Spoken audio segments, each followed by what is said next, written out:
not the ambassador, the admiral, the preamble to the U.S.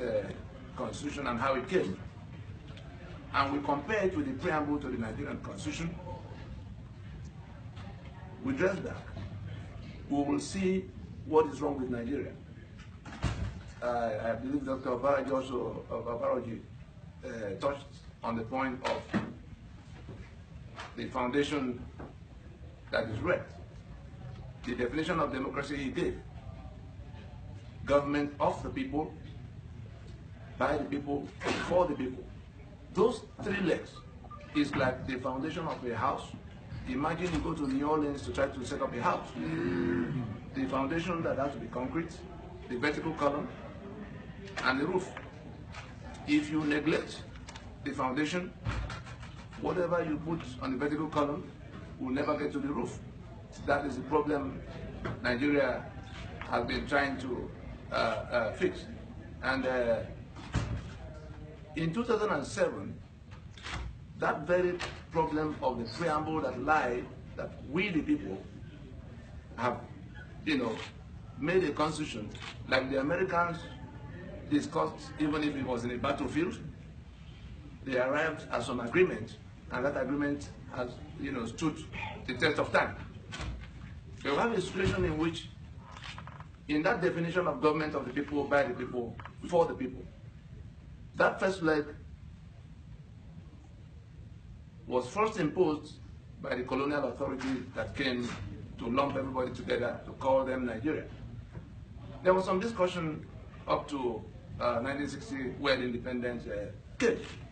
But the agreement, the modicum of agreement that was reached, got toppled in 1966. And therefore, since that time, it's been decree after decree. Dr. Avaroja was talking about your intervention. It's been decree upon decree upon decree, the last of which, decree number 24 of 1999, which we call the 1999 Constitution. It is within the ambit of that imposition that you could say that Nigeria is a disputed project, because whether you went to the western side, you saw OPC that had the capacity to get enough weapons to challenge the police, to get out of the streets in western region. You saw men that had enough weapons to put the Nigerian armed forces to serious test until amnesty was offered. It was like government surrendering to say, and you go to Mashop and the one that came later in the northern part, they were all posing constitutional questions. In the western region, the OPC, in my understanding, because I've been directly involved in asking them, why do you do this?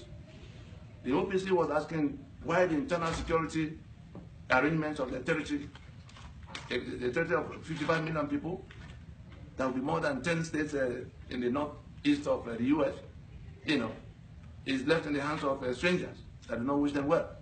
Men was asking, how did the oil and gas assets of their territory or become the property of Kano people?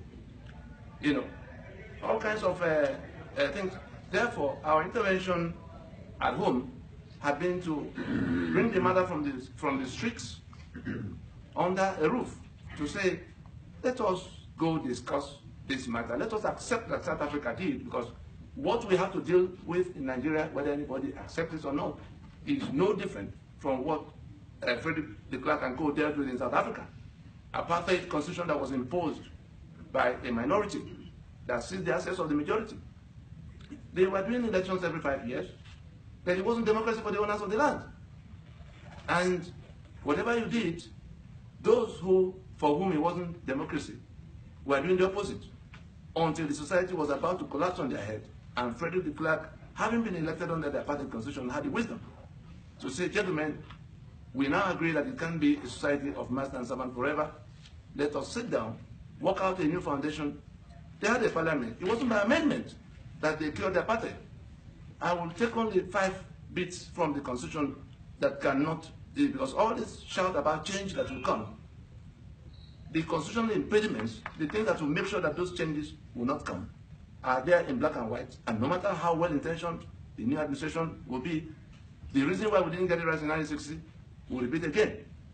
The preamble that says we the people have submitted our lands and our people into the union is a patent falsehood, because the soldier, Absalom Abaka, that imposed that decree is still there, and he told the story of how he imposed the decree. And went to court in 2007 to raise that question that did we, the people, the job people that are protesting in the grid, or the OPC people that are protesting in Ibadan, did they submit their land into this union? Why can't we sit down and do something? It won't take us 3 months. Everybody knows what the problems are, so that it can become our project. Right now, if you take a referendum in the place, that place is a disputed project site. And we're saying it is possible for water to run across the place because there's so much body of water. It's possible for electricity to come from 3,000 megawatts with coal that is lying idle. The only reason why I can't generate electricity from my part of the country is that the Constitution says I cannot.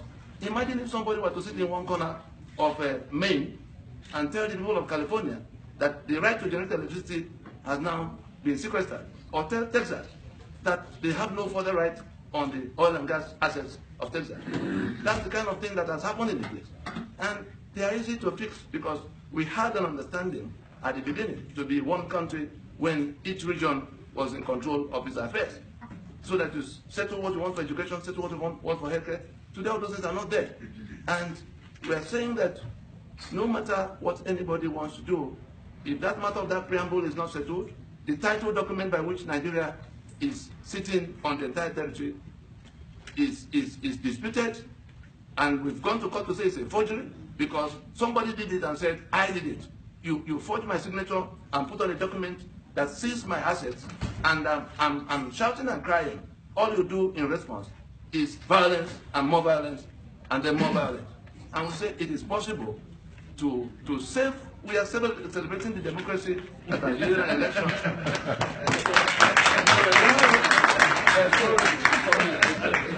We are bound by congressional timelines. Please. In 1 minute, we have to stick to that. We don't want to abuse our privilege. All right. I said, if whether we are looking for the Constitution prefers mediocrity to excellence. That's the quota system in black and white.